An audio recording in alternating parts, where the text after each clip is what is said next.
Камерите од безбеден град казнуваат дигитално, ама потврдите за платен сообраќаен прекршок МВР бара од граѓаните да ги донесат лично. Без разлика дали казната е платена со картичка или на уплатница, обврска на возачите е уплатата да ја приложат во полициска станица. Во Скопје тоа се прави во лимена барака со шалтер во кругот на полициската станица Пролет. Граѓаните во ред чекаат да ги приложат полицискиот записник од казната која ја добиле на својот мобилен телефон и потврдата од уплатата, а целата постапка трае неполни 10 минути. Ваквиот начин на евиденција според граѓаните е неопходно да се промени. За нив е нејасно како казните ги добиваат електронски, а потврдата дека ја платиле глобата се бара на хартија. Која е поентата да можеш да платиш онлайн и после да доаѓаш тука сега ја платив онлайн и сега требало од банка печат да добијам. Зошто?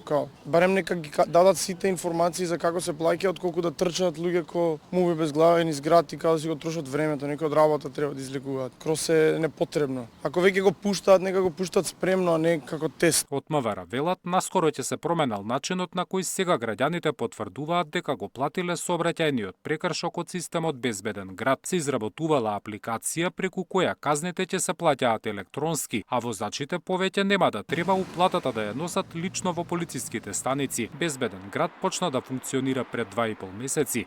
Сега со него се казнува надминување на пропишаната брзина и поминување на црвено светло. Глобите за сообраќајните прекршоци се изразени во евра, што предизвикува дополнителен револт кај граѓаните, бидејќи како што велат им се наплаќала и поголема сума од пропишаната казна.